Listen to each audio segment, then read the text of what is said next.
सैटी films पर जाएं।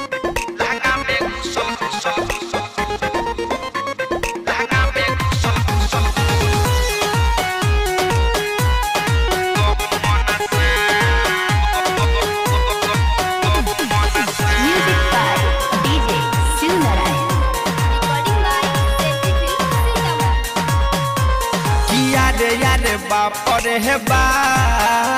लहंगा में घुसल गहूँ मन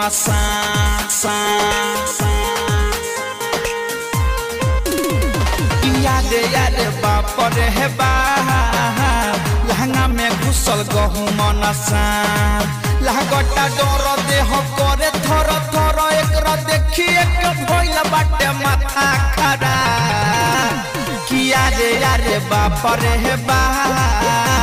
लहंगा में घुसल गहूँ मन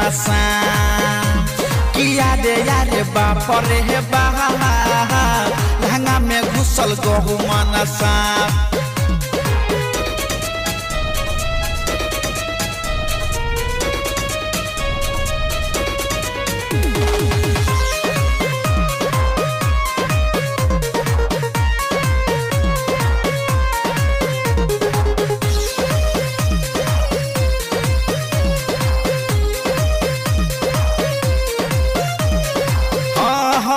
सजिया पसुतल रहनी गईनी डेराई लहंगा में हमारा गईल समाई रे सखी सजिया पसुतल रहनी गईनी डेराई लहंगा में हमारा गईल समाई मोटे लह में बरका रहे देखिए के भगनी जहे तहे यारे यारे यारे यारे यारे यारे यारे यारे यारे बापर हे बा लहंगा में घुसल गहूँ मन यारे यारे बापर हे बा लहंगा में घुसल गहूँ मन लहगटा डर देह करे थर थर एकरा देखिए के भइल बाटे माथा खराब यारे यारे बापर हे बा लहंगा में घुसल गहूँ मन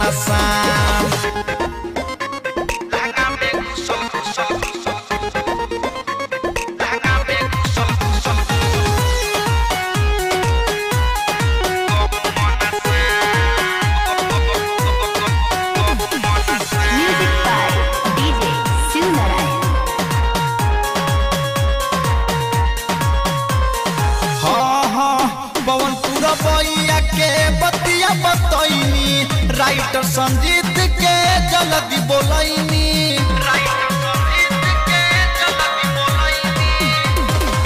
पवनपुर बइया के बतिया बतैनी राइटर संजीत के जल्दी बोलैनी अरुण मुकेश रंजित बारा है मारे लौकरा भाला मंगैनी किया रे यारे आहा आहा यारे यारे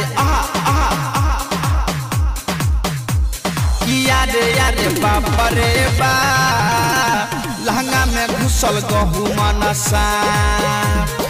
यारे यारे बापर हे बा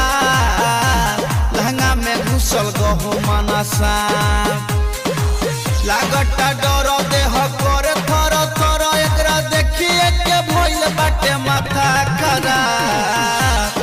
यारे यारे बापर हे बा लहंगा में घुसल गहूँ मन